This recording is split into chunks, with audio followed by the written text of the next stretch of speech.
Without further ado, kita masuk aja karena waktunya nggak banyak, Don. Rupanya, Don, gue dikasih waktu itu cuma sampai jam 8:30. Biasa kalau kita di Aksara, kita sampai jam 10 baru bubar ya. Yo. Udah pada pulang, baru udah selesai ya Pak ya gitu. Dan itu biasanya masih maki-makian tuh antara beberapa arsitek gitu ya. Iya. Setelah pokoknya. Dan rasanya nanti kalian anak-anak, teman-teman, adik-adikku, mahasiswaku boleh ngumpulin pertanyaan, tulis di kolom chat, boleh DM Instagram gue, boleh ini ada muka-muka mahasiswa kelompok gue juga. Pokoknya semua pertanyaan yang jangan gampang kalau ke Dondon. Yang susah. Pak, 1 meter persegi dinding berapa bata Pak?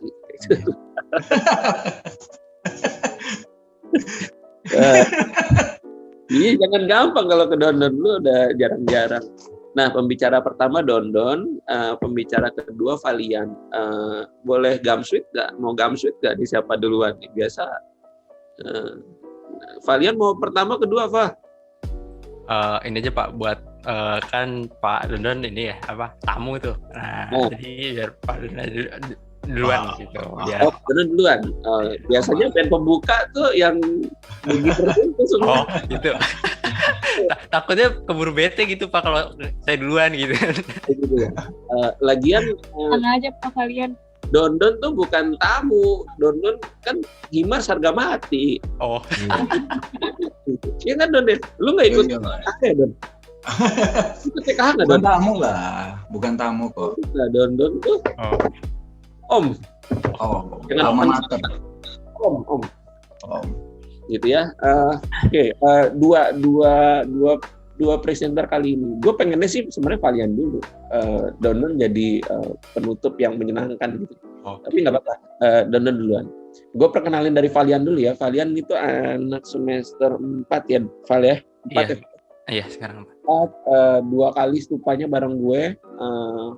Iya bener ya, stupa waktu bikin rumah dan kemarin bikin hotel kalau nggak salah di kelas gue. Jadi gue bisa ngamatin perkembangannya anak ini. Di semester 1 juga, cuma bukan bimbingan gue, tapi gue nggak tahu kenapa dia melengos ke kelompok gue. Iya seru gitu Pak. Naik kelompok Bapak rame gitu kan. Lebih rame. Jadi sambil menunggu teman-teman yang pada baru datang. Yang baru datang langsung open kamera ya. Gue ngelihat progres yang baik, yang nggak sempurna, tapi dia selalu menuju atau sesuai jadwal menuju baik. Jadi pertama-tama galaunya sama, nyari sesuatunya sama, dan akhirnya ujung-ujungnya dapet dan mostly rata-rata baik di ujungnya gitu. Jadi gue ngelihat progres.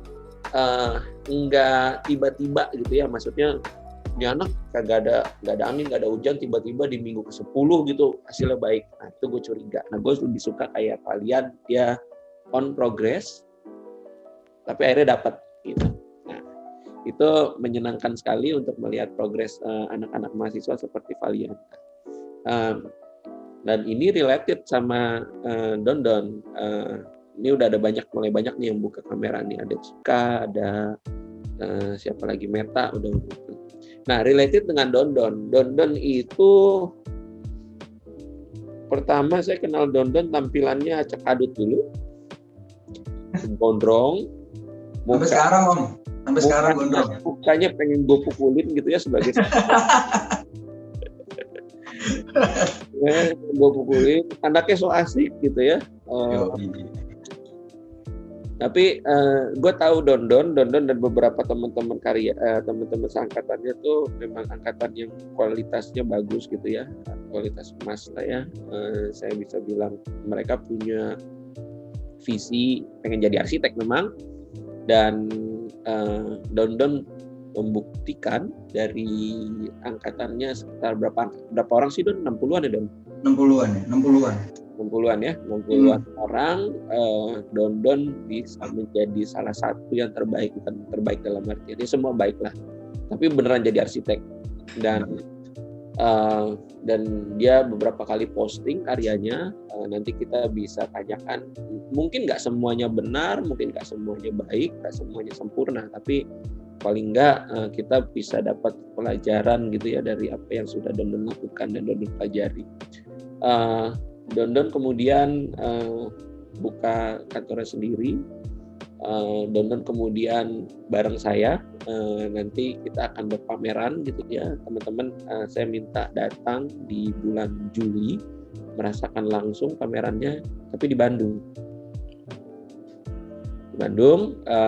Title-nya namanya Indonesian Architecture Week. Sebenarnya dalam tanda kutip harusnya di Rio de Janeiro, Brazil. Jadi harusnya saya dan Dondon itu pergi ke Brazil bulan Juli ini, tapi karena pandemi dan Brazil salah satu yang paling parah COVID-nya, jadi we cancel, and then kita berpameran di Bandung, di Paris Van Java, dan pameran itu akan di-broadcast langsung ke Rio de Janeiro. Jadi bakal keren deh. Nah, itu bakal keliling. Jadi kalau misalnya kalian nggak sempat di Bandung, nanti datangnya ke Bali. Gitu ya teman-teman ya. Jadi karya kami dikurasi dan berarti saya dan Dondon termasuk 74 karya yang saya nggak berani bilang terbaik, tapi karya terkurasi dalam pameran tersebut. Gitu ya. Ini gimana silent ini? Gitu. Jadi rasanya itu jadi title kali ini agak rumit juga nih Don. From private to public. Nah, Don udah ngerasain kedua-duanya. Public, private. Nah, Don udah dua-duanya. Jadi ya nanti Don cerita lah. Abis itu baru Valian bikin rumah juga bikin hotel gitu ya. Jadi sama dua-duanya punya proyek private dan proyek public. Jadi bisa cerita lah. Bisa share pengalaman. Ya, waktunya 20 menit Don, sayangnya Don. Enggak apa-apa, insyaallah aman. 20 menit, jadi lu bisa cerita, mungkin bolehlah nambah 5 menit gitu ya paling. Tapi gue ingetin nanti, gue kalau raise hand berarti waktu lu udah habis gitu ya. Ya. Oke, silakan. Oke, coba gue langsung share aja. Oke, Don, bisa di-share Don. Ini Don mahasiswa BINUS dulu ya Pak? Oh betul ya, ada Pak Bob. Pak Bob. Dia lupa ke salon atau kenapa ya? Pak Bob silakan 5 menit Pak Bob. Lanjut. Gimana Pak Bob dulu, silakan Pak Bob 5 menit. Lanjut Pak Dini. Saya baru join. Oh baru join. Nanti ditunggu abis itu Dan ya. Abis itu Pak Bob, abis itu baru kalian. Oke. Aman. Bos boleh ini nggak? Gue mau share.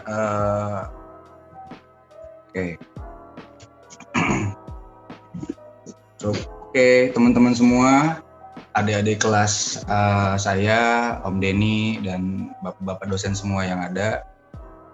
Perkenalkan saya dan dia Surya Iksani, biasa dipanggil Dondon. Kali ini diundang sama Himars ya untuk presentasi forum search ya. Aku juga baru tahu sih forum ini, cuman oke sih kelihatannya. Jadi kali ini kan temanya kan sebenarnya private to public. Karena sebenarnya gue cuma pengen mengangkat private to public dari paradigma yang gue rasakan di project yang pingin gue share kali ini. Kali ini kebetulan gue pingin menuntasin untuk nge-share satu project yang memang baru banget selesai dan sedang digubus konsep-konsepnya untuk diangkat ke beberapa materi di salah satunya di sosial media. Dan proyek ini yang kebetulan yang alhamdulillah terkurasi di Indonesia Architecture Week yang semestinya di Rio.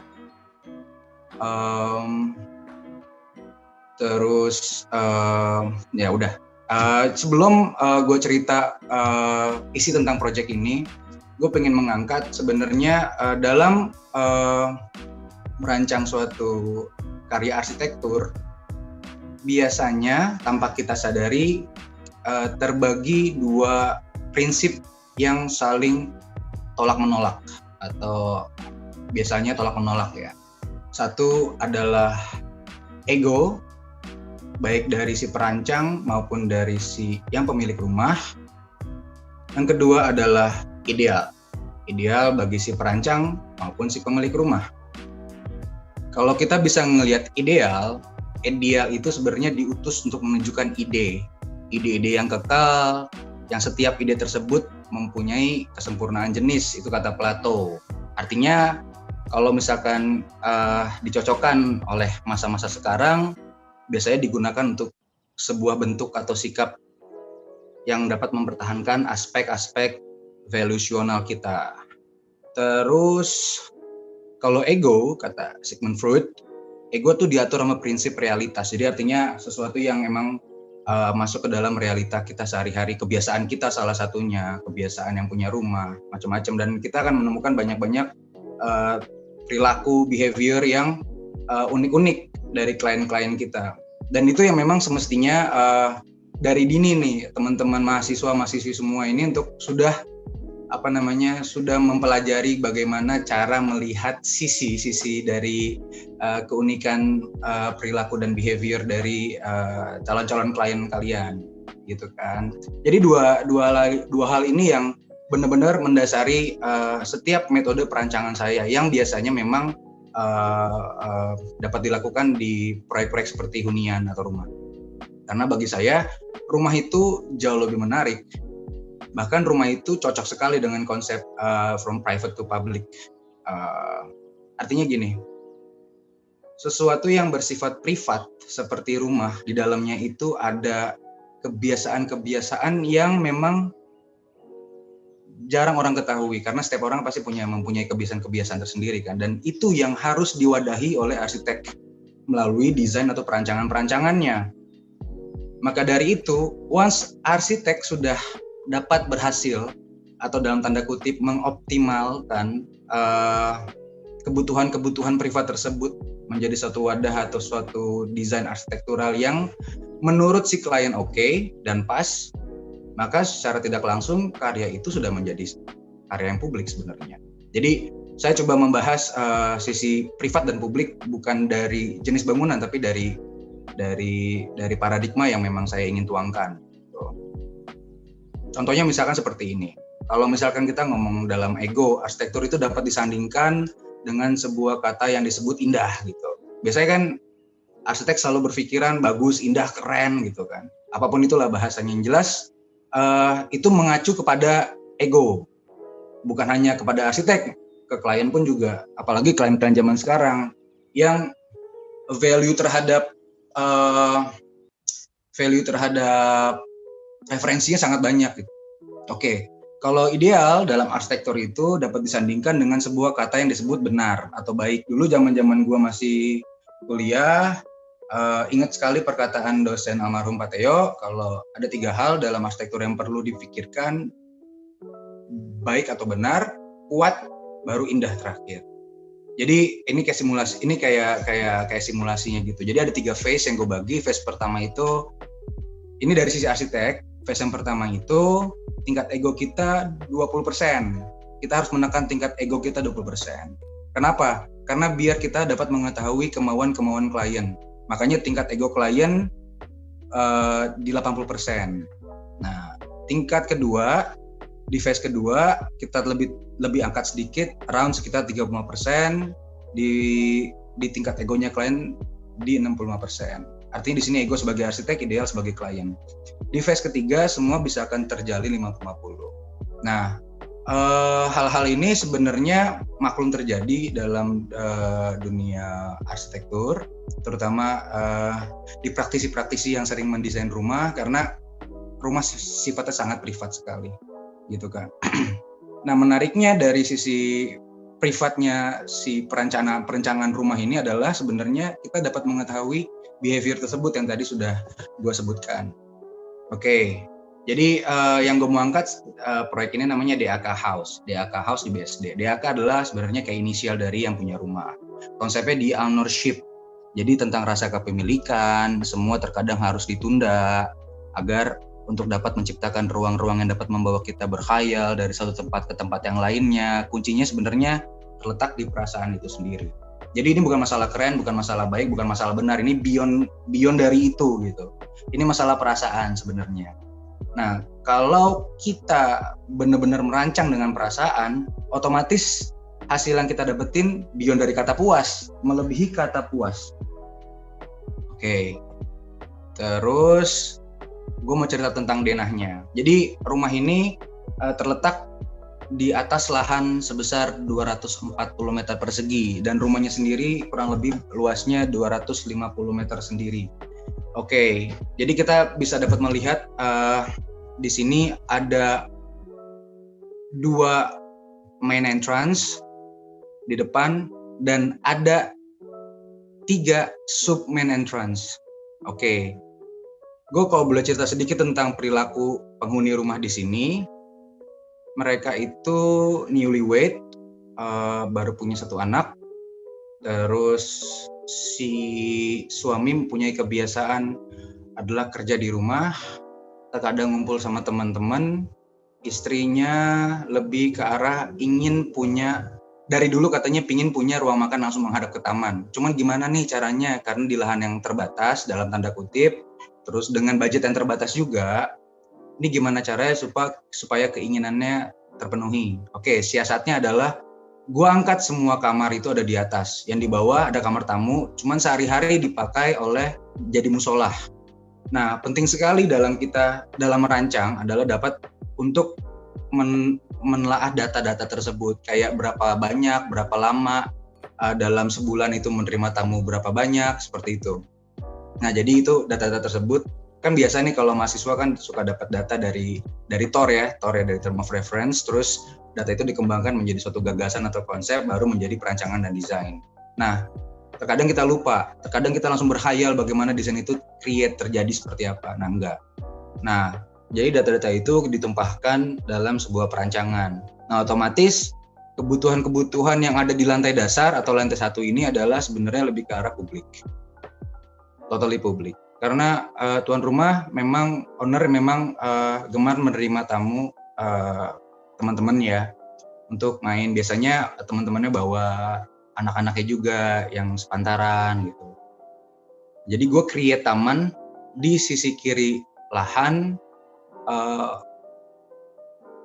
yang memakan 70% dari sisi kiri lahan. Tamannya besar. Nanti bisa ngelihat dari hasil-hasil jadinya. Terus memang kita create kitchen sama dining di area dekat area tersebut.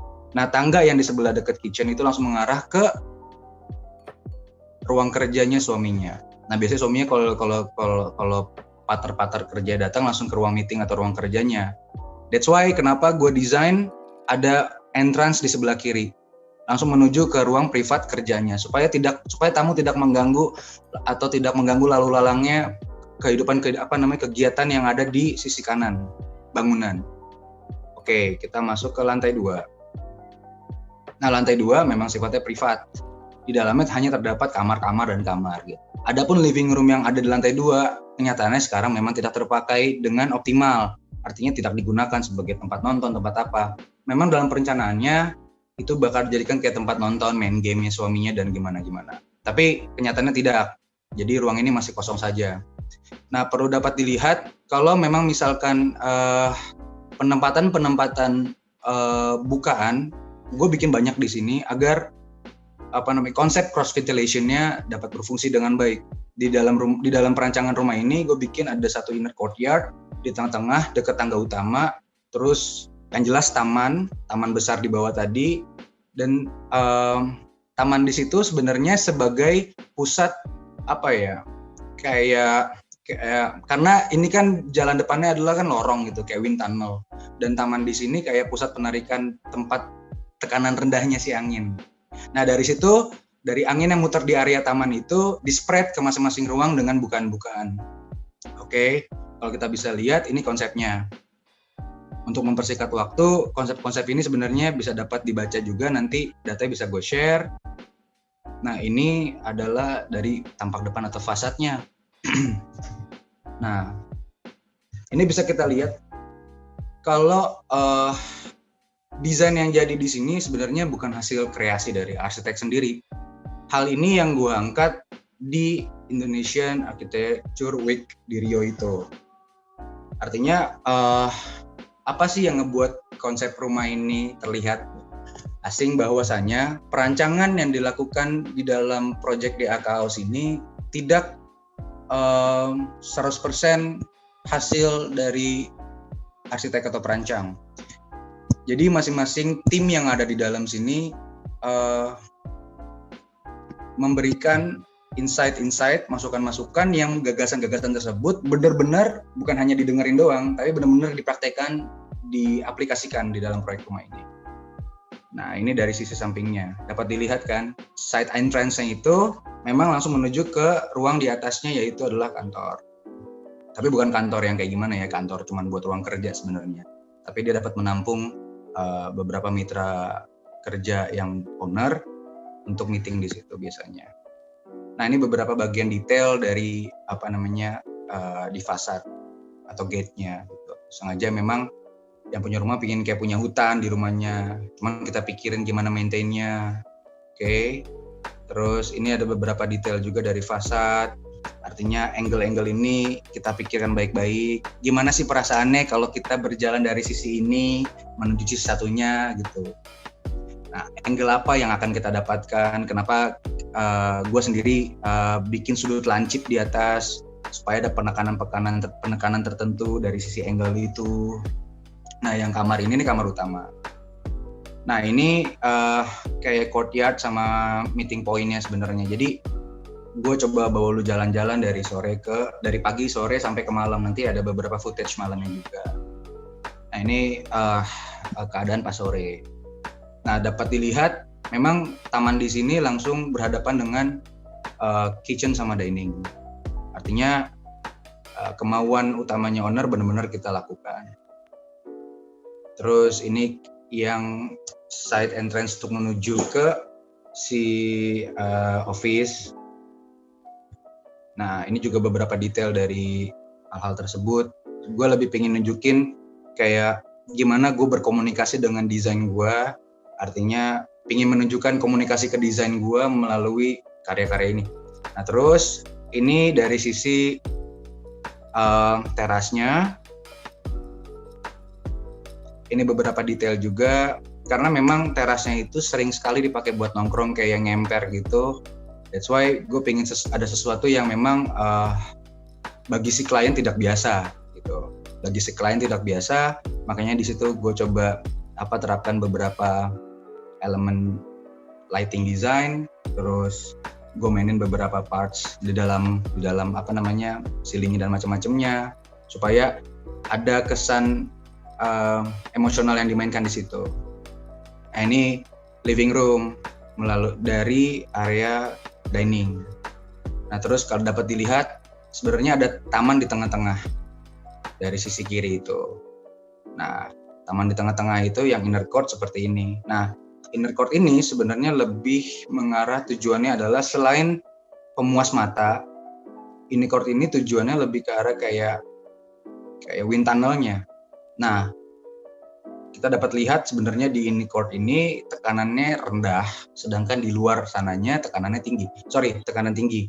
Nah, nanti itu didistribusikan melalui jendela-jendela atau bukan-bukan yang ada ke setiap ruang. That's why di inner court ini selain ada pohon, kita dapat lihat di sekelilingnya adalah bukaan untuk dapat mendistribusikan angin-angin tersebut ke masing-masing ruang. Nah, ini beberapa detail di inner court-nya. Ini juga dari sisi lantai 2-nya kalau melihat inner court seperti ini. Nah, ini adalah di living room di lantai 2 yang tadi sempat gue mention kalau ternyata living room ini tidak dipakai untuk living gitu. Karena mungkin belum sempat. Tapi space-nya sudah kita siapkan. Dapat dilihat di seberang sana ada kamar anak. Terus kita berdiri dari posisi kamar anak melihat ke kamar utama, di tengah-tengahnya ada inner court. Oke. Nah, ini master bedroom-nya. Master bedroom langsung mengarah ke jalanan. Kebetulan rumah ini menghadap ke area timur. That's why gue tempatkan si master bedroom ini menghadap ke area timur atau matahari pagi. Gak tahu kenapa si owner pingin banget ngerasain berjemur. Karena kebetulan ownernya suka berjemur gitu. Jadi kita siapkan aja. Nah terus ini salah satu view dari master bedroomnya juga. Ini beberapa detail di master bedroom. Kita buat polos gitu, emang ownernya nggak mau ada TV, nggak mau ada, ya nonton di satu ruang lah, di living aja. Jadi di kamar anak, di kamar utama pun tidak ada TV. Nah ini kids bedroomnya, cuman ini lebih ke playgroundnya sebenarnya bedroomnya ada di seberang sana. Lebih polos aja sih. Ini lebih ke arah playgroundnya yang berdekatan dengan ruang kantor, agar si owner dapat terus mengawasi kegiatan si anaknya kalau sedang bermain. Nah ini beberapa detail dari kids bedroom yang memang dipakai buat tidur sengaja, jadi kita dapat melihat efek matahari itu masuk ke dalam kamar seperti apa. Arsitektur tuh bagi gue pribadi kayak beyond the words gitu, di luar kata-kata. Terkadang kita sulit mengekspresikan. Kalau hanya bicara konsep mungkin kita bisa panjang lebar cerita, cuman begitu terkadang begitu sudah menjadi dari konsep terus sudah menjadi suatu desain, terkadang ada beberapa kata-kata yang sebenarnya tidak masuk ke dalam paradigma sebuah desain. Nah ini workroom, ruang kerjanya, yang di mana ruang kerjanya berhubungan langsung dengan kitchen atau dining. Jadi kalau misalkan lagi banyak orang ya nanti tinggal geser-geser furniture-nya jadi tempat buat meeting.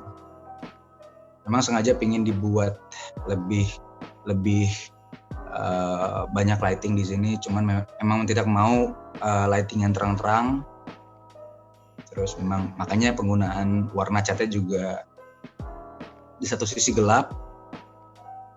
Ini beberapa elemen detail dari ruang kerja. Nah ini tangga dari ruang kerja menuju ke dining, ataupun dining menuju ke tangga, menuju ke ruang kerja. Jadi memang simple aja, jadi kita nggak darurat, cuman tetap kita pikirkan desainnya. Ini beberapa detail. Nah ini dining sama kitchennya. Jadi memang dining sama kitchen ini langsung mempunyai orientasi ke taman besar di depan, gitu. Ini beberapa parts dari footage di kamar mandi. Ada di sebelah kiri ini adalah master bathroom, kamar mandi utama. Di sebelah kanan itu kamar mandi anak. Gitu. Space-nya kecil. Oke. Saya pikir ini adalah beberapa, masih ada beberapa, cuman mengingat waktu yang memang sepertinya sudah mau habis. Lanjut Don, 5 menit Don. Oke, thank you Om. Jadi gini aja, data-data ini akan gue share ke Binus. Gue akan share data ini ke Binus, nanti bisa di spread ke semua teman-teman mahasiswa. Terus paling gue cuma pengen menceritakan sebenarnya kalau suatu karya arsitektur, kalau kita bicara rumah nih ya, karena memang sangat menyenangkan untuk mendesain rumah. Tapi untuk teman-teman mahasiswa perlu juga untuk mengembangkan karakter desainnya di luar rumah gitu, di luar perancangan rumah gitu. Cuman kalau bicara masalah rumah nih, rumah ini sebenarnya sifatnya sangat-sangat privat. Arsitek harus mencari celah gimana caranya untuk membuka hal-hal yang sifatnya privat tersebut agar benar-benar kita puas dapat mewadahi kebutuhan-kebutuhan yang memang sebenarnya bisa dianggap tabu bagi orang banyak gitu, tapi kita wadahi juga. Jadi fungsinya apa arsitek? Bukan hanya mendesain, tapi benar-benar mengetahui kegiatan-kegiatan dasar yang kita nggak ketahui dari berbagai macam orang, tipikal klien kita, dan kita wadahi sampai hal-hal terkecil. Contoh paling dasar, kalau misalkan BAB gitu, kebiasaannya apa? Ada yang ngerokok, ada yang baca buku. Otomatis kita tahu solusinya kan, gitu. Kalau baca buku ya kita siapin lah mini library di bathroomnya atau hal-hal yang di luar itulah. Tapi yang jelas sebuah karya arsitektur itu bukan hanya menunjukkan how it looks. Biarpun kita susah banget menilai di luar itu. Pasti mata kita tertuju dulu gimana ini terlihat. Satu, kedua kuncinya sebenarnya ada di layout. Nyawa dari suatu karya arsitektur itu ada di layout gitu. Karena bukan dilihat tapi dirasakan gitu. Balik lagi ke kebiasaan privat si yang punya rumah atau owner. Layout itu menunjukkan karakter-karakternya si owner. Nah, arsitek menyusup di situ hanya untuk masuk ngembangin saja gitu. Saya rasa sebagai penutupan cuma mau memberitahukan kalau sebuah karya arsitektur itu pertama kali itu pasti muncul dari mimpi-mimpi yang dirajut dari hari ke hari. Arsitek hadir untuk membuat mimpi itu pasti jadi nyata kan. Dari gagasan yang ilmiah dan kreativitas rupa. Arsitek juga punya tanggung jawab nih untuk membuat mimpi itu jadi hidup dan bernyawa dalam tanda kutip. Ego ideal menjadi bias kalau mimpi itu jadi sebuah wajah. Apapun kosakata di dalamnya, kita semua mempunyai tanggung jawab bersama dalam merubah paradigma wajah dunia. Segitu dari gua, terima kasih. Sedap Don. Thank you, Don, ya, gue inget ini Don gue inget gimana Om? pacar barunya Kaisang. Dari profesional jadi personal gitu. Iya. Makanya Don, lambe tura Don. Iya. Mantap Don, keren gila. Thank you.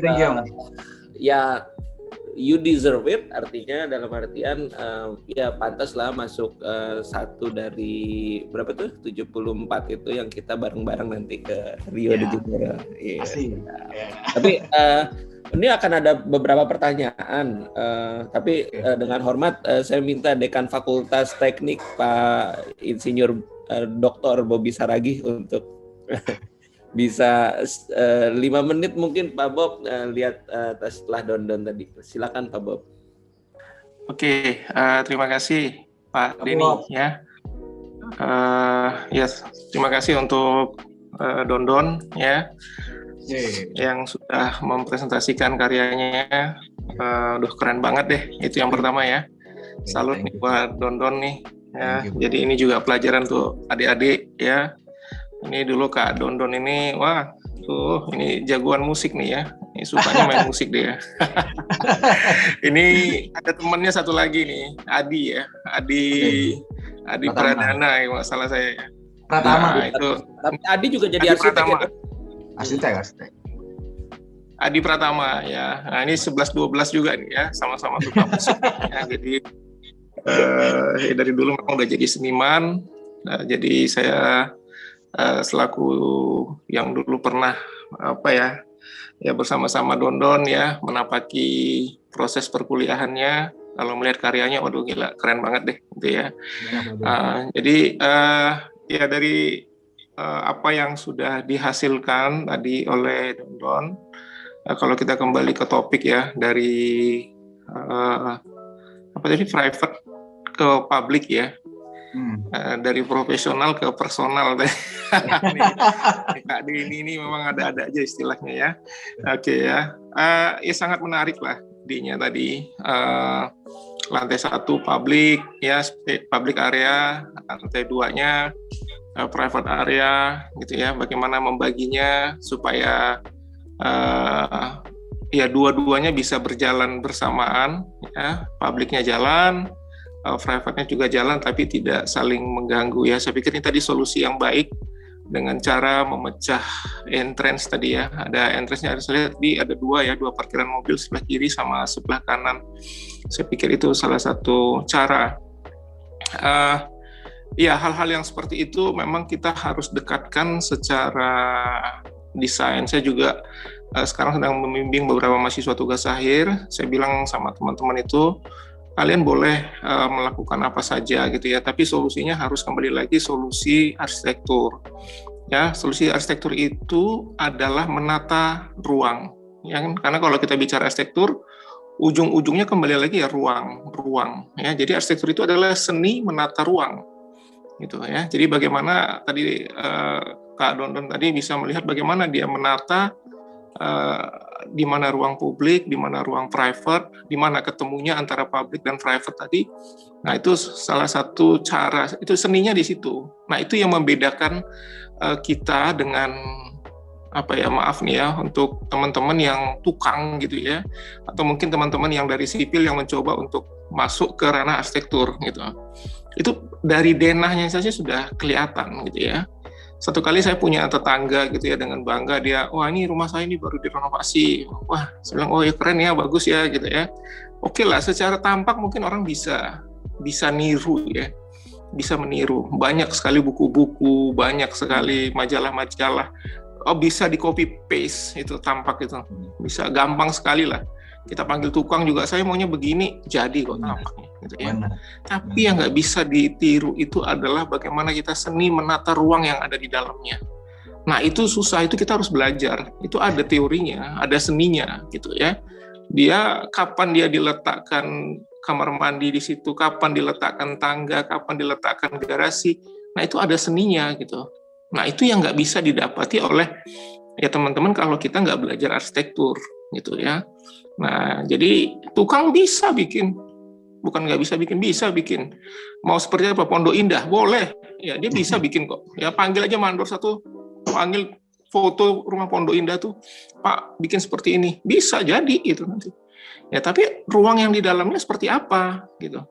Apakah ruang di dalamnya tadi sudah mencerminkan kebutuhan daripada penghuninya tadi. Nah, tadi kan udah dijelaskan tadi ya oleh Kak Dondon tadi, profesional muda, ya masih muda, punya perusahaan, punya usaha, punya macam-macam gitu ya. Istrinya juga punya kegiatan. Nah, bagaimana kita menata itu gitu loh. Sehingga kapan dia public, kapan dia private, kapan dia ketemu antara public sama private-nya itu diatur dengan sangat baik tadi ya. Jadi itulah seninya di situ, seni menata ruang tadi. Nah, makanya sebenarnya kalau saya belajar dari beberapa karya-karya mahasiswa itu kalau saya asistensi mahasiswa itu dari denahnya aja kita udah kebayang, wah ini bakalan bagus deh ini nantinya. Ya, dari desain denahnya aja. Ya, bagaimana dia menata ruangnya, oh ini pasti keren banget nih nanti. Gitu ya. Tinggal mungkin nanti kemampuan dia mengimajinasikan tampaknya aja seperti apa gitu. Tapi kalau denahnya cakep ya. Di sini ada taman, di sini ada tangganya tangga puter, di sini tangganya melayang. Keren nih. Saya suka terkagum-kagum gitu ya dengan mahasiswa-mahasiswa yang bisa menampilkan karya-karya yang seperti itu gitu. Ya, jadi nah pada saat yang sama saya juga melihat gitu, ini mahasiswa yang ada juga yang nggak bisa mengolahnya gitu ya. Nah jadi disinilah kita belajar ya. Ini bukan soal ini bukan soal coretan tangan ya, tapi tadi soal menata tadi, seni menata ruang tadi. Ya, kalau coretan tangan mungkin ada yang coretannya kurang oke, tapi nanti kalau dipindah ke digitalisasinya pasti oke. Itu ada gitu ya. Nah jadi jangan takut gitu ya. Wah ini Pak, saya coretan tangan saya kurang bagus nih Pak, mungkin gitu ya. Ya tapi kan sekarang ada kemudahan ya dengan digitalisasi. Nah saya pikir itu sebuah keuntungan ya, sebuah kesempatan yang ada saat ini, beda dengan zaman saya dulu ya. Mau nggak mau kita masih harus pakai manual, semuanya manual. Jadi sangat terlihat mana yang talented, mana yang nggak talented. Waduh, kelihatan banget di situ ya dari coretan garisnya itu. Tapi ya believe it or not, dari semua yang nggak bisa gambar, ketika kita lulus, waktu itu lulusnya itu bisa sampai 5-6 tahun ya. Kalau sekarang kan 4 tahun ya. Dulu zaman saya itu sampai 6 tahun. Itu kalau sekarang ini saya punya satu grup alumni yang isinya itu namanya studio arsitektur. Ya, jadi kami diskusi tentang proyek-proyek yang mereka sedang kerjakan. Nah ini teman-teman saya yang dulu ini nggak bisa gambar, tapi begitu dicoret sekarang gila, gambarnya ciamik banget ya. Tarikan garisnya sangat arsitektur gitu. Ya, jadi teman-teman juga jangan takut gitu ya. Yang mungkin, aduh Pak Bob nih gimana ya, saya nggak bisa gambar nih. Ya coba aja latihan. Nanti pasti akan bisa kok. Nanti ya. Yang penting kuncinya adalah mau latihan. Nah, semakin sering latihan, semakin bagus nanti karyanya. Ya, jangan pernah, saya selalu bilang ke mahasiswa, jangan pernah puas dengan denah desain pertama. Gitu ya, mungkin Dondon pasti ingat banget lah waktu tugas akhir dulu kan, rubah lagi, bongkar lagi.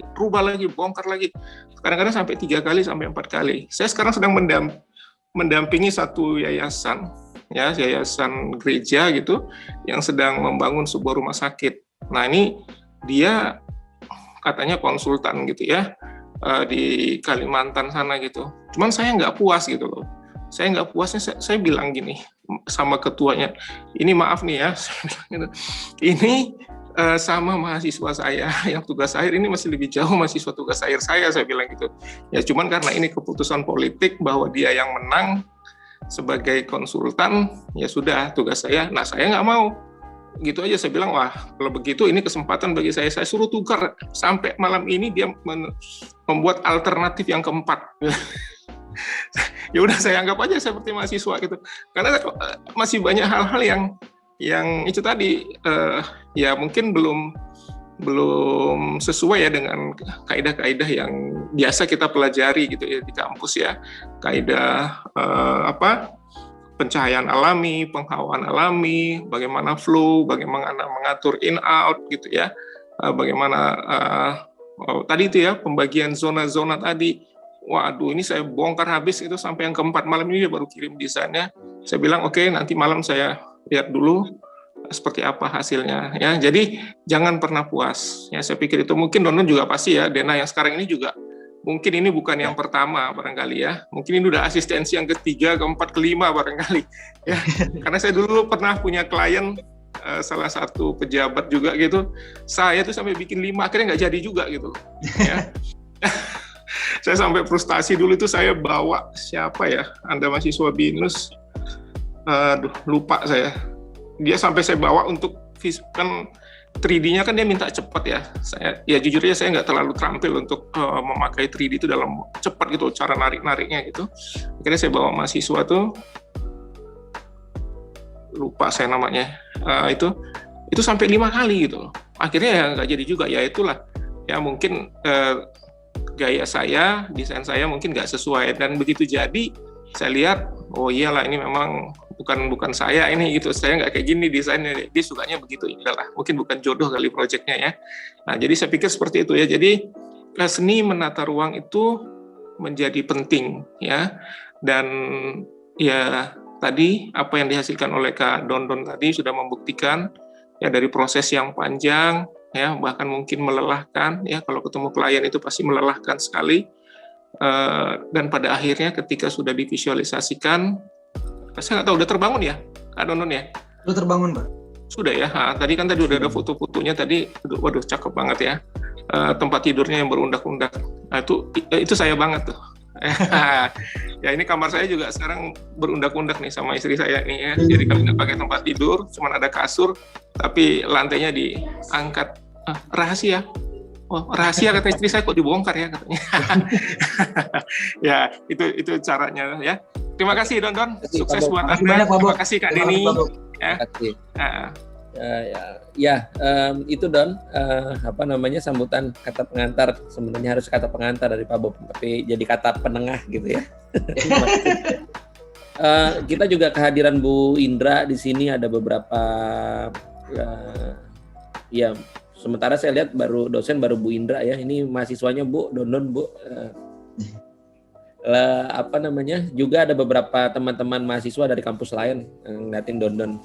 Gila Dondon, keren banget Don. Thank you. Maaf saya terlambat, jadi tadi nggak lihat presentasinya. Nanti presentasinya dikirimin Dondon Bu, langsung ke Ibu. Siap. Ya Bu Indra. Thank you. Kita lanjut karena waktunya juga nggak terlalu banyak, 20.22 harusnya selesai 20.30, tapi kita perpanjang jadi jam 9 tepat, nanti kita tank gitu ya. Harusnya Dondon tuh dikasihnya 1,5 jam sendiri gitu, nggak bisa jadi gabung gini. Oke, Valian nih salah satu mahasiswa kesayangan saya. Semua saya sayang sama semua, cuma Valian istimewa lah. Bukan bimbingan gue sebenarnya di semester 1, tapi dia melipir gitu ya ke kelompok saya. Val, silakan Val, 20 menit Val ya. Okay. Jadi silakan dimanfaatkan. Nanti habis itu 1-2 pertanyaan, habis itu kita close. Ini Val, silakan. Pertama terima kasih kepada moderator itu Pak Deni. Jadi saya langsung kerja menjelaskan. Oke. Udah kelihatan? Mantap. Maju. Oke, jadi di sini saya pengen menjelaskan tentang proyek Sepa 2 ya, yaitu sama rumah tinggal. Cuman di sini rumah tinggalnya itu mengakomodasi berupa kantor. Jadi ada 2 fungsi, yaitu rumah sebagai rumah tinggal serta kantor. Oke.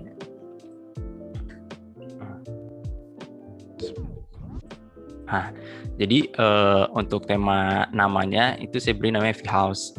Jadi sebuah desain hunian yang digabungkan dengan kantor. Kenapa saya ngambil nama V-House? Karena dengan filosofi saya sendiri mengatakan bahwa bentuk V kalau kita lihat itu dia memiliki aslinya 2 bentuk gitu kan ya. Di area depannya sebenarnya dia nggak nyatu tuh, dia ada pemisah lah. Tapi di bagian belakangnya dia saling berhubungan. Nah, itu salah satu menggambarkan bahwa rumah ini juga memiliki sistem hal yang sama, yaitu menurut saya rumah itu sebuah tempat privacy ya, sedangkan kantor itu merupakan area publik ataupun semi publik yang sebenarnya tidak cocok lah sebenarnya untuk digabungkan. Cuman bisa digabungkan dengan beberapa cara agar dari dua antara rumah dan kantor ini bisa saling melengkapi satu sama lain dalam bentuk atap yang sama. Lalu desain prosesnya ini sebenarnya desain ini kayak tor ya, jadi semua angkatan dulu tornya kayak gini. Jadi ada keluarga muda, dia si ayahnya itu sebagai owner startup, graphic designer, ibunya sebagai rumah tangga yang punya hobi masak gitu kan, suka bikin kue gitu, serta anak perempuan, memiliki 2 anak perempuan. Lalu di sini primary konsepnya, saya pengen menjelaskan kayak bagian pemikiran unsur dasar desain dari V-House ini. Jadi karena kliennya klien muda, dia punya pemikiran kekinian. Nah, dari kekinian ini saya memberikan 3 aspek, yaitu simple, sederhana, dan keren. Lalu dari 3 aspek ini saya tarik kembali bahwa simple itu mengeluarkan mudah dimengerti, lalu sederhana itu tidak terlalu banyak ornamen, serta keren itu adalah bentuk. Nah, dari 3 hasil ini keluarlah sebuah desain. Nah, tema yang saya angkat yaitu industrial. Kenapa saya angkat sebagai industrial? Karena mewakili bahwa zaman sekarang bentuk-bentuk industrial, mau interior, mau eksterior itu sangat digemari oleh anak-anak muda, apalagi dengan temanya keluarga kekinian. Nah, untuk industrial saya memasukkan kata maskulin dengan perpaduan warna dan material, serta ada kokoh yang artinya bentuk dan material juga, yang bisa dilihat dari gambar di samping kanan ini.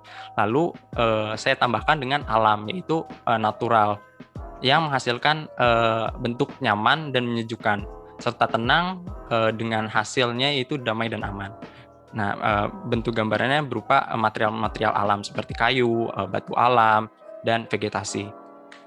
Lalu untuk site-nya di sini, site yang didapat itu berupa lokasinya di Kembangan, Jakarta Barat, dengan GSB-nya itu sekitar 5 meter dari utara dan 5 meter timur, serta ketinggian maksimalnya ada 2 layer untuk rumahnya. Lalu ini set data dan analisis bahwa karena bentuk rumah ini berada di hub, jadi sangat memiliki potensi sinar matahari itu sangat cukup gitu. Jadi nanti ada beberapa seperti bukaan-bukaan yang nantinya tuh si lightning dari pencahayaan alamnya itu bisa masuk ke area dalam rumah, serta angin dengan ada beberapa bukaan juga sama dengan cahaya memberikan si udaranya bisa tetap masuk leluasa ke area rumah.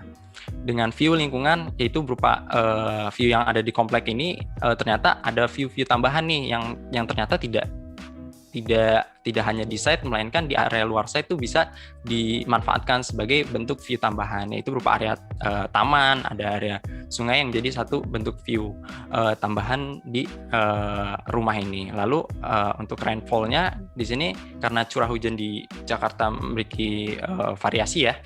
Jadi nanti ada beberapa bentukan atap yang saya respon dengan bentukan atapnya untuk respon hujan ini. Untuk noise sebenarnya tidak terlalu banyak ya, soalnya kan karena di komplek gitu. Jadi kalau mungkin di komplek sangat minim ya, cuman tetap masih bisa berpotensi untuk memiliki namanya kayak istilahnya kebisingan lah. Nah, ini building mesh-nya. Jadi untuk gambar pertama saya merespon terhadap regulasi yang tadi sudah disampaikan bahwa regulasi itu hanya diberikan 2 layer atau 2 lantai gitu kan. Lalu untuk respon keduanya saya mengambil cahaya dan udara. yang tadi saya kasih di data dan analisis, bahwa ada beberapa bukaan-bukaan yang sengaja saya buka supaya memberikan sirkulasi udara dan cahaya itu bisa masuk ke dalam rumah. Lalu untuk respon terhadap hujan, yaitu beberapa atap. Jadi saya merespon dengan bentukan atap yang dimiringkan. Dan yang keempat itu adalah respon terhadap view. Jadi ada salah satu bangunan yang saya miringkan untuk mengejar tadi view-view yang sebenarnya bisa berpotensi menjadi view tambahan yang sebenarnya itu nggak ada di site, tapi ada di luar site yang bisa dikembangkan lagi. Lalu ini kayak regulation-nya, data-data yang sudah sesuai aturan dari data tersebut. Lalu ini quality objektifnya. Jadi quality objektif yang saya mau angkat itu memadukan area ruang hijau pada area dalam maupun luar. Jadi karena posisi site ini juga berada di kota, jadi penting banget namanya area hijau gitu. Jadi nggak cuma mungkin banyak dari kita yang mikir area hijau itu cuma ada di depan gitu kan, tapi ternyata potensi area hijau di dalam itu ternyata sangat baik loh gitu untuk si penghuninya. Lalu untuk yang kedua, memiliki suasana nyaman dan area open space. Jadi karena mungkin lahannya mungkin tidak terlalu besar karena akomodasi kebutuhannya banyak gitu kan. Nah, area-area open space ini bisa menjadi salah satu jalan keluar untuk membuat yang tadinya mungkin terlihat sempit itu dengan adanya sistem open space itu bisa terlihat lebih luas. Lalu adanya view di setiap ruangan. Jadi view-view yang mungkin nanti bisa dioptimalkan menjadi salah satu bentuk poin khusus di setiap ruangan. Nah, yang keempat, menciptakan ruang yang luas dengan meminimalisir furniture. Jadi sebenarnya furniture ini balik lagi, kadang ruangan rumah terlihat besar tapi karena furniture-nya itu banyak gitu, kayak terlihat sempit. Nah, mungkin ada beberapa furniture yang sebenarnya nggak butuh banget tapi dimasukkan gitu. Nah, dengan tema tadi kita industrial, bahwa industrial tuh lebih minim gitu untuk furniture-nya. Jadi hanya hal-hal yang perlu saja yang diberikan.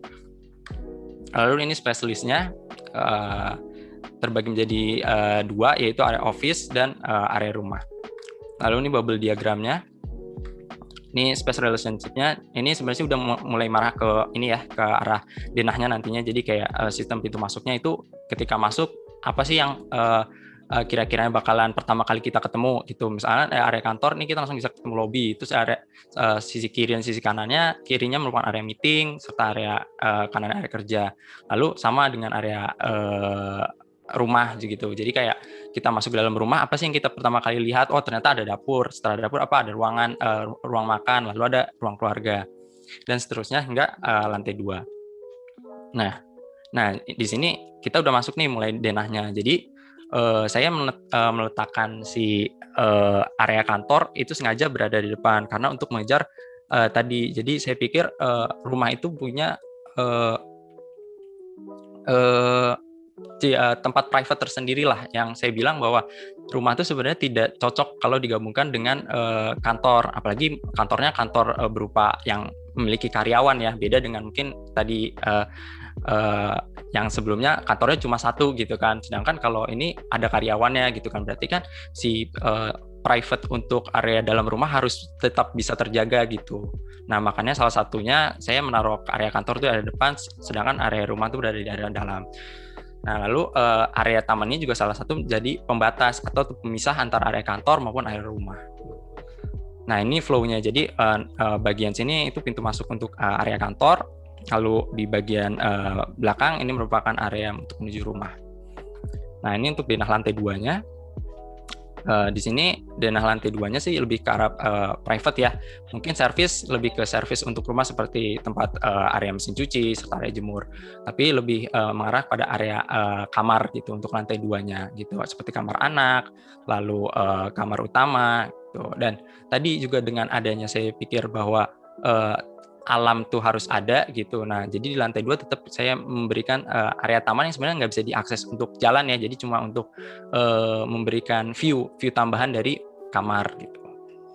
Nah, ini space layout zoningnya. Jadi di sini saya bagi jadi 4, yaitu ada semi private, semi public, service dan private. Itu saya semi public saya letakkan sebagai area kantor serta tempat parkir kantor serta area teras.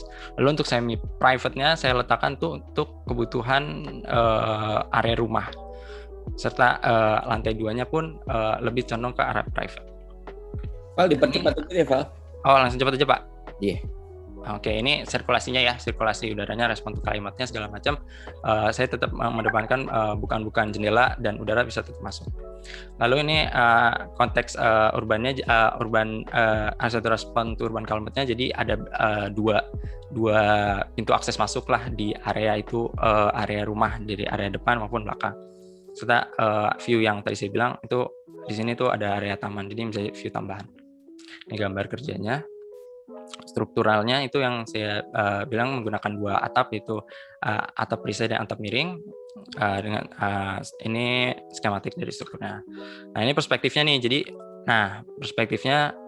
Jadi ini adalah gambar pertama atau bagian depan. Nah, ini yang dijadikan akses sebagai area kantor. Jadi nanti ketika orang-orang kantor masuk, itu nanti areanya di depan nih, kayak mau naruh kendaraan kantor atau operasional kantor nanti di depan. Nah, lalu ini area hook-nya. Jadi sistem rumah ini memiliki 2 akses ya, akses bukaan. Jadi ada area di bagian timur, utara, dan timur. Nah, ini lebih, kalau yang timur nih lebih ke private buat si yang punya rumah sih ya, parkirannya. Jadi kayak buat kendaraan pribadinya dia nanti bisa naruh di area belakang. Nah, dengan tadi saya ingin menunjukkan konsep industrial gitu kan. Jadi dari eksteriornya tuh udah kelihatan gitu, udah ada identitas bahwa bangunan ini tanpa kita harus beritahu atau memberikan edukasi ke orang bahwa ini ternyata rumah tuh industrial loh. Tapi dengan bentuk fasad yang sudah terlihat seperti ornamen-ornamen besi maupun batu alam serta batu bata expose, itu sudah menjadi satu identitas bahwa bangunan ini itu sudah bisa menunjukkan dirinya sendiri walaupun tanpa ada pemikiran dari orang lain. Lanjut, nah ini kita udah masuk ke, ini balik lagi ke area depan, ini masuk ke area kantor ya, ini area servis kantor, jadi kayak parkir kantor nih di sini nih. Nah, ini pintu masuk area kantor. Nah, lalu di sini sebenarnya karena rumah ini waktu itu kan di awal-awal pandemi ya dibikinnya waktu itu, jadi sebenarnya sempat offline dulu ngerjain proyek ini, cuman karena di semester di pertengahan itu online, jadi untuk ini karena mulai COVID itu kan mulai tuh. Nah, dulu tuh kayaknya susah nyari namanya hand sanitizer gitu kan. Nah, jadi saya beri 1 wastafel di area depan supaya area depan nih ketika karyawan pengen masuk tuh bisa dia bersih-bersih dulu, paling nggak cuci tangan gitu. Lalu ini lebih ke area meeting. Area meeting sengaja saya taruh depan karena satu tadi ada view tambahan di area depan, yaitu berupa taman yang bisa seolah-olah kita biasa kan area meeting tuh sebagai area ini ya kayak diskusi ataupun mencari memecahkan suatu masalah gitu dengan di support dengan lingkungan yang baik gitu, dengan angle yang baik, view yang baik, mungkin bisa membantu dalam misalkan nanti meeting ataupun rapat lainnya gitu. Nah, ini kita udah masuk ke area rumah ya. Di sini saya letakkan area teras berupa area taman kecil lah untuk duduk-duduk, untuk santai gitu. Nah, kita nih udah masuk dalam rumah. Jadi area sama dengan area kantor. Jadi area depan nih saya berikan wastafel juga untuk kayak habis dari luar kita bisa bersih-bersih lah, paling nggak cuci tangan gitu kan. Nah, dari area cuci tangan ini kita langsung bisa disambut dengan area taman. Jadi tadi yang saya bilang bahwa area taman ini jadi salah satu pemisah antara kantor dan area rumah. Nah, ini area tamannya. Nah, lalu tadi yang saya bilang bahwa nanti ketika kita masuk, apa sih yang kita kali ketemu, yaitu dapur.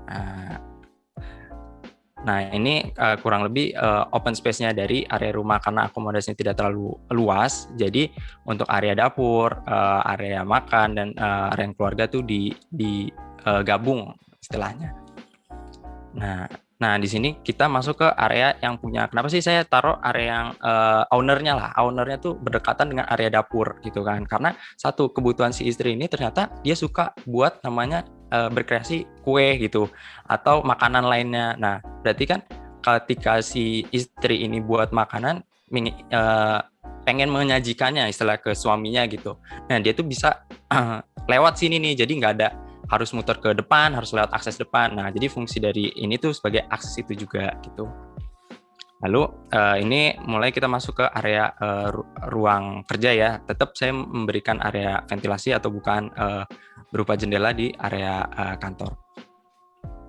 Nah ini area meja makan. Nah untuk view-nya, nah itu jadi di sini ada 2 view yang bisa diambil atau menjadi satu potensi. Jadi ada view taman di bagian sini, terus ada bagian depan. Jadi suasana di area keluarga ini benar-benar bisa baiklah itu istilahnya di untuk keluarga tersebut itu. Val, 1 menit lagi ya, Val. Oke Pak. Lalu ini area keluarga. Saya tetap mempertahankan tadi bangunan industrial berupa semen expose dan batu bata expose. Lalu ini ada pencahayaan alami yang bisa dimanfaatkan. Nah ini kita masuk lantai 2. Tetap ada beberapa bukaan-bukaan dan saya beri salah satu tambahan kristal light supaya kesan mewah dari rumah ini tetap ada gitu. Ini area dalamnya, koridor dalamnya. Ini balkon yang saya bilang nanti bisa dapat potensi area luar. Ini koridor kamar anak. Nah ini kita masuk ke interior dari kamar anak. Sebenarnya untuk interiornya tidak terlalu banyak pernak-pernik ya, cuma paling furniturnya aja yang saya bikin lebih terlihat feminim. Lalu ini masuk ke area kamar tidur utama. Nah ini masuk ke ruang kamar mandi utama yang ada di dalam. Lalu nih kamar tidur utama saya tetap memberikan bukaan-bukaan seperti jendela dan sirkulasi udara di area kamar. Ya, lalu tambahan terakhir itu berupa roof garden di bagian atas. Ya, salah satunya juga karena ini dibuatnya di era COVID, jadi ada area buat tempat berjemur. Jadi di sini bisa buat berjemur, bisa buat olahraga atau yoga semuanya. Nah, kurang lebihnya mungkin itu Pak Denny yang bisa saya sampaikan mengenai desain saya. Kurang lebihnya mohon maaf. Saya balikan lagi ke. Siap, mantap. Nggak kalah, Val. Nggak kalah. Dia Don ya, nggak kalah ya Don ya. Aman Om, keren. Tapi kalau mau jadi seperti Kak Dondon tuh emang mesti mengalami fase seperti Valian ini dulu nih, lewatin satu demi satu, proyek demi proyek, dan akhirnya ya jadinya kayak gini. Cakep, Val. Oke. Terima kasih Valian, Dondon. Buat ini saya ngelihat ada beberapa teman-teman, ada perwakilan dari Adistana, Trisakti, ada Itera juga gabung ke sini. Search itu adalah acara bulanan kami di BINUS, diinisiasi dan dilaksanakan oleh Himars. Saya cuma penggabung genderangnya aja. Kami ingin supaya punya kafe begitu ya, supaya kita bisa berkumpul setiap bulan sekali untuk bisa sharing tentang semua yang kita buat di dunia perkuliahan. Nah kali ini kebetulan istimewa sekali, ada alumni dan ada mahasiswa, jadi bisa sharing. Jadi kami tunggu tetap kehadirannya di bulan depan supaya teman-teman juga bisa bergabung dan mungkin bisa membuat acara serupa yang sama di kampusnya masing-masing. Oke, saya belum dapat pertanyaan tapi banyak sekali pujian. Ada Sheila, ada Ruli, ada Rezi, tapi yang Rezi nge-DM, Pak, saya mau nanya Pak, gitu. Nah, saya menunggu nih teman-teman yang lain, silakan kalau misalnya mau nanya langsung raise hand boleh, silakan. Biar kayak Reze-nya gitu ya, Reze. Dia mau nanya langsung ke Kak Dondon katanya. Silakan Rezi. Ini udah saya stop screen ya Pak? Ya, stop aja.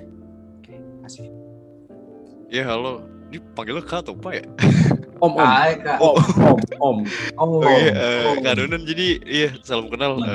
Saya Rezi. Sama gondrong kan Don? Iya makanya pengen nanya soalnya sama-sama. Iya jadi Iya Kak, apa? Don, Rezi ini juga musikus Don. Mantap. Dia gitaris nih. Rezi ini juga gitaris. Iya. Iya jadi Gimana? aku mau nanya sesuatu nih. Jadi kan kita semua termasuk Pak Denny dan Pak Bo berarti ya kita semua kan pada awalnya adalah mahasiswa gitu. Dan pasti kan kalau mahasiswa arsitektur tuh ada transisi di mana jadi kan kita jadi mahasiswa itu kita bebas mendesain, terus trial and error gitu ya, fun gitu sih konsepnya kan. Dan kalau misalnya di dunia kerja sih yang saya lihat sih ya serius banget gitu, serius dan bener-bener kayak no room for mistake gitu yang saya tangkap gitu ya. Nah kebetulan kan Dondon udah melewati transisi itu ya, dari mahasiswa terus sekarang udah kerja gitu. Mungkin aku pengen tahu tentang ini sih, kira-kira apa yang harus kita persiapin di saat ya untuk mempersiapkan masa transisi itu sih, dari mahasiswa menuju dunia kerja. Gitu aja sih paling. Oke. Silakan Don, langsung jawab Don sambil nunggu yang lain. Tolong ya yang lain ada 2 pertanyaan atau 3 pertanyaan sebelum kita tutup. Silakan. Oke. Sebelum gue jawab, gue cuman mau nanggepin kalau misalkan lebih fun di dunia pekerjaan, di dunia masyarakat dibanding begitu ya? Iya. Kenapa tuh? Oke. Kalau masa transisi, setiap orang itu kan pasti punya metode tersendiri-sendiri gitu kan. Artinya dari cara kerja, cara berpikir tuh paling penting tuh, kerangka berpikir seperti apa. Terus ya kita nggak bicara masalah mentalitas dan macam-macam. Cuman biasanya kan after kita lulus, kita graduate, terus kita masuk ke dalam satu perusahaan atau konsultan arsitektur. Nah di situ kita banyak belajar. Nah sarannya sih kalau bisa masuk ke salah satu konsultan yang memang sesuai dengan karakter desainnya lu semua gitu. Nah jadi kalau misalkan gimana nanya masalah pertanyaan transisi apa enggak, lebih ke arah kesukaan lu terhadap dunia arsitektur. Once lu suka apapun pasti lu terabas. Once lu suka pasti apapun lu terobos. Gitu kok. Jadi bukan masalah kayak gimana cara mempersiapkannya, itu pasti akan kebentuk sendiri karena setiap project, setiap klien tuh mempunyai beda-beda karakter ya. Dari karakter pengen desainnya kayak gimana sampai karakter transaksinya seperti apa. Jadi itu akan panjang sekali, cuman enjoy. Jauh lebih enjoy itu dibanding di dunia perkuliahan. Jujur, kita akan lebih bebas sebenarnya. Gitu sih. Jawaban gue sih gitu, Om. Oke, thank you Don. Thank you Don. Jawaban yang bagus. Don, waktu lu kuliah, emang lu udah pikirin karir lu bahwa akan seperti sekarang? Apakah ini karir yang seperti apa yang lu pikirkan waktu kuliah? Itu pertanyaannya, mungkin begitu. Oke, iya. Kalau jawabannya adalah iya. Karena memang pengen jadi arsitek dari kecil. Cuman memang tidak suka sama formalitas sebenarnya sih Om. Makanya di zaman kuliah kenapa lu bilang tadi gue urakan dan macam-macam, karena nggak suka sama Nobel value dari kehidupan. Sebenarnya bukan di situ kan. Kalau misalkan ngomong pengen jadi arsitek, kalau gue boleh buka-bukaan nih, gue fair ya. Gue nggak pernah cerita masalah ini. Nggak apa-apa nih. Once gue lulus, gue langsung bikin usaha. Gue jujur, gue arsitek yang kurang baik dalam arti karena tidak pernah merasakan kerja di salah satu konsultan ataupun kantor arsitektur gitu. Tapi sama aja pembelajarannya gitu. Kita langsung kehajar mentalnya sendiri kan. Gitu. Oke, makasih Don. Ada pertanyaan yang lain? Ada pertanyaan lain? Mungkin 1 atau 2 pertanyaan sebelum kita tutup jam 9. Pak Bob atau Bu Indra dipersilahkan kalau misalnya memang ada pertanyaan untuk Valian dan untuk Don, bisa raise hand atau langsung speak up. Ada pertanyaan dari mahasiswa? Saya menunggu. Atau dari Valian mungkin mau nanya ke Don atau Don mau nanya ke Valian, dipersilahkan. Val, ada pertanyaan nggak untuk untuk Kak Dondon? Gimana sih Kak cara kita tuh kan kita ngedesain istilahnya gitu kan, berarti kan kadang ya tadi Kak Dondon bilang ada namanya ego gitu kan, jadi kadang egonya si arsitek kan ya macam-macam ya, kita mau desain wah sedemikian rupa, cuman kadang tidak sesuai dengan ekspektasi, misalkan budget gitu kan. Nah itu gimana sih Kak caranya kita tuh bisa ngebimbing si klien gitu istilahnya untuk sebenarnya pengen ikut ego kita juga gitu, walaupun sebenarnya kita juga mendesain kebutuhannya dia gitu. Itu kalau Kak Dondon gimana tuh cara ininya interaksinya lah gitu ke klien? Once Menyangkutkan itu. kita mulai bicara sama klien tuh yang paling jago Pak Denny itu untuk kalau masalah bicara sebenarnya tuh. Tapi gini, kalau dari sisi gue, once kita mulai bicara sama klien, start untuk meeting misalkan gitu, terus kita gali semua kemauannya dia gitu. Terus di otak kita sama di perasaan kita nih udah tahu mau ke arah mana, kita udah ngebayangin desainnya seperti apa. Itu udah menjadi ego kan? Iya. Ya. Kita harus punya banyak kosakata. Sebenarnya kosakata arsitektur, kita harus pandai untuk menata bahasa teknisnya seperti apa. Ini cuma masalah gimana cara membuat klien percaya kok sebenarnya. Tapi memang harus didasari dengan tujuan yang baik. Artinya misalkan, Don, gue nggak mau ya ada bukaan di kamar gue gini gitu. Misalkan gitu. Ya sebaiknya ada bukaan, kita harus cari kompensasi berupa alasannya seperti apa. Atau kebalikannya, misalkan gue mau bukaan kamar gue banyak-banyak gitu. Tapi view yang dihadapin view-nya nggak enak gitu. Dan kita tahu arah view-nya bukan ke arah situ. Nah kita harus mencari alasan-alasan tertentu. Jadi nggak melulu masalah indah. Jadi senjata kita adalah di penguasaan materi sebenarnya. Nah dikuasain dia materi sebanyak-banyaknya. Jadi bukan masalah gimana kita pakai material ini, kita bukan bicara masalah ini kontemporer yang kalau bilang tadi atau ini modern apa seperti apa. Klien tuh bias masalah itu sebenarnya. Benar kata Pak Bob, ini masalah seni merancang ruang dan nyawanya desain itu ada di layout di ruang. Karena ruang itu menunjukkan kehidupan sehari-hari si klien. Once itu dipuasin sama lo, nah kalau lo mau nyusun egonya untuk masalah tampak, masalah material dan macam-macam, dia pasti akan nurut. That's it. Gitu. Dan satu lagi, sebagai arsitek kalau boleh, kosakata desain kita nggak boleh terbatas. Dalam arti kita nggak bisa tuh ngomong masalah modern aja. Kalau misalkan lo dapat klien yang pinginnya klasik abis-abisan gitu, ya lo turutin kan. Gitu bro. Mantap. Good luck. Mantap. Don bisa komentar sedikit nggak tentang apa yang tadi Valian sempat tampilkan? Oke. Enggak sih, karena bukan ranah gue komentar, cuman boleh Don. Kalau komentar segini Om, artinya gila kalau gue mahasiswa sekarang kayaknya nggak kayak di zaman kita ya, Stupa 4 aja masih pakai sketsa, bikin perspektif. Tapi nggak apa-apa. Tapi jangan sampai kemudahan teman-teman mahasiswa semua di sini dalam memakai teknologi yang ada sekarang, biasanya itu membunuh kita pelan-pelan sih. Jadi jangan pernah ngelupain, bukan masalah sketsanya, tapi jangan pernah ngelupain cara pola berpikir kita gitu. Apakah efektif dengan kita menyusun zona ruang terhadap desain yang ada? Apakah itu satu kompon yang baik dan benar gitu? Jangan sampai kita, kadang-kadang ada juga mahasiswa atau arsitek-arsitek yang memang fokus banget ke konsep, sampai lupa hasil akhir seperti apa. Dan sebaliknya, ada yang fokus ke hasil akhirnya, cuman penerapan konsepnya nggak ada. Sebenarnya kalau gue pribadi sih, jalanin aja gitu. Toh konsep biasanya kalau boleh jujur munculnya di belakangan kok, ya nggak? Iya. Sebenarnya juga desain yang tadi dibuat ya kayak gitu Kak sebenarnya. Jadi gitu. Buatnya kayak ikut ya udah sedapat otak gue, ya udah gue masukin gitu tanpa gue mikirin dari A sampai Z tuh ternyata urutannya gini loh gitu. Iya, jadi artinya sebenarnya karena mayoritas seperti itu pola berpikirnya, artinya normatifnya seperti itu kan. Dan hal itu baik-baik aja, sebenarnya sah-sah aja kok. Artinya kalau misalkan mengomentari desain yang ada ya bukan ranah gua. Cuman perlu dipelajari masalah detail-detail kayak tadi tangga menuju kantornya terlalu tinggi gitu. Kan kelihatan tuh, dan beberapa hal lah gitu. Apakah benar-benar flow angin dan macam-macam itu akan efektif seperti apa? Kalau memang lu ngebahas masalah itu akan menjadi jebakan kalau misalkan pertanyaan dari dosen lo itu benar-benar detail masalah flow angin gitu. Kalau lo nggak menguasainya, selesai lo. Kalau gue jadi lo, kalau gue nggak nguasain, mendingan gue nggak usah buat bagannya atau skemanya. Itu pesan yang sangat berharga dari kakak kelas ke adik kelas. Tolong kuasain detail begitu. Semua boleh jangan Mbak. Kuliah saya nanti building material knowledge, silakan.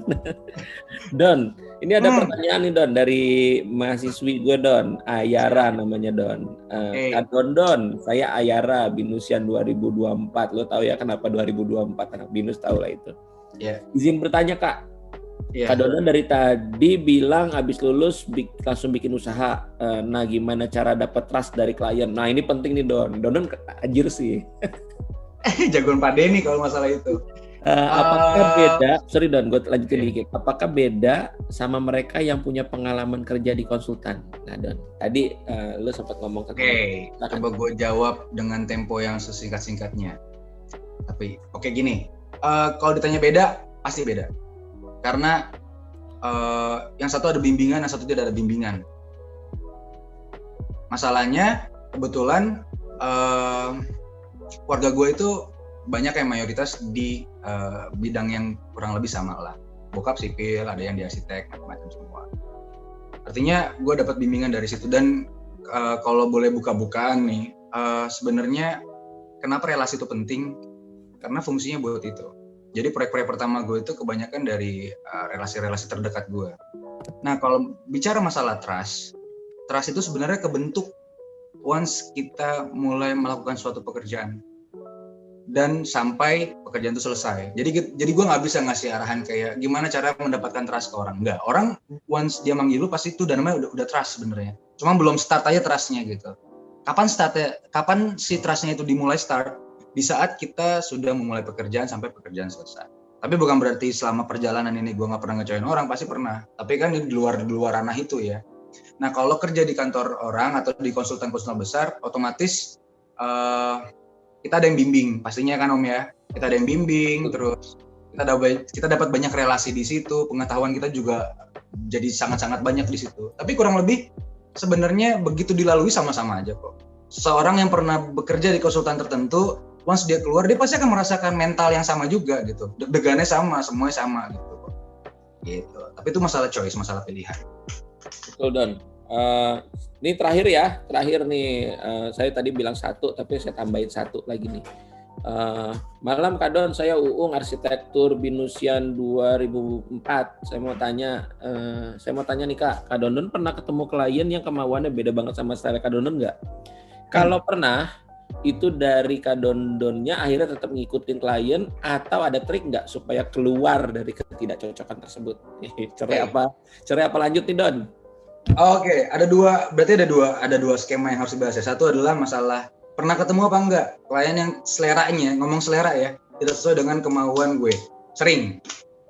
Oke, tapi balik lagi ke gue pribadi, bahwa karya arsitektur itu bukan masalah selera, sebenarnya masalah fungsi. Masalah gimana kita benar-benar dapat mewadahi kebutuhan si klien kita, penggunanya gitu. Jadi kadang-kadang yang jadi masalah adalah mood. Once kita ngerjain sesuatu yang tidak sesuai dengan selera kita, mood kita turun. Tapi itu tantangannya sebenarnya. Jadi artinya yang gue bahas tadi, kalau kosakata desain kita nggak boleh terbatas sebagai arsitek gitu. Jadi jangan pernah terbatas sama satu ini. Jadi artinya gue pribadi sih sampai saat ini nggak melulu ke satu selera. Lanjut terus Om, nggak cerai, lanjut terus aja gitu. Mantap. Yeah. Istiqomah. Oke, guys, Don, Valian, tetap ya, kita udah ngalamin search sampai ke edisi 5, tetap waktu itu terasanya nggak cukup gitu. Jadi mungkin kita harus evaluasi nanti ke depan, waktunya mungkin 3 jam gitu ya, nggak boleh 2 jam kayak sekarang. Don masih banyak tuh yang harus dia ceritain. Terima kasih teman-teman, Valian, Don, tetap maju terus Don. Sekarang di belakang namanya udah ada IAI-nya, artinya kita punya tanggung jawab profesional terhadap masyarakat gitu ya, untuk kita terus berprestasi. Nah, saya berharap terus terang orang-orang kayak Don dan beberapa alumni-alumni yang lain bisa balik ke kampus juga untuk bisa menjadi inspirasi buat teman-teman mahasiswa. Mungkin nggak jadi dosen, tapi acara-acara kayak begini ini cukup untuk membuka mata mereka bahwa oh kakak kelas gue ada loh yang sekeren Kak Don, seganteng Kak Don gitu ya. Bikin inspirasi juga, bikin alibi juga buat Rezi. Pak, Kak Don gondrong bisa sukses Pak, saya gondrong nggak apa-apa kata Rezi begitu. Ya, bebas-bebas lah ya, teman-teman semua bisa mengambil apa yang baik dari Don dan apa yang baik dari Valian. Kita semua belajar menuju kesuksesan kita masing-masing. Jalannya boleh beda kata Don tadi, tapi tujuannya sama, tujuannya untuk bisa bermanfaat untuk masyarakat sekitar. Rasanya itu pertemuan kita malam ini. Don Anda dipersilakan juga untuk ikut nguping gitu ya di episode yang akan datang.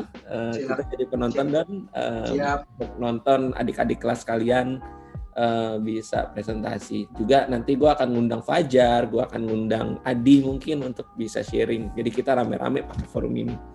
Ya mudah-mudahan nanti bulan September kita bisa beneran di kafe bikinannya Dondon lah. Presentasinya gitu ya. Terima kasih kehadirannya Bu Indra Cahyani, Pak Dekan, Pak Bob Saragih. Mudah-mudahan Anda semua juga bisa berbangga juga dengan kehadiran Dondon, luar biasa alumni-alumni BINUS yang kita berharap nanti kita bisa mencetak lebih banyak lagi Dondon yang lebih keren lah ya Don ya di masa yang akan datang. Amin. Terima kasih semuanya teman-teman dari ITERA, teman-teman dari Usakti, dan teman-teman yang saya nggak tahu dari mana aja ini, ada beberapa nama yang nggak ada institusinya, tapi saya percaya Anda semua juga belajar banyak. Malam minggu sudah hampir berakhir, jadi kita masih punya 3 jam untuk malam mingguan. Silakan dimanfaatkan teman-teman. Bye-bye, sampai ketemu di sesi yang akan datang.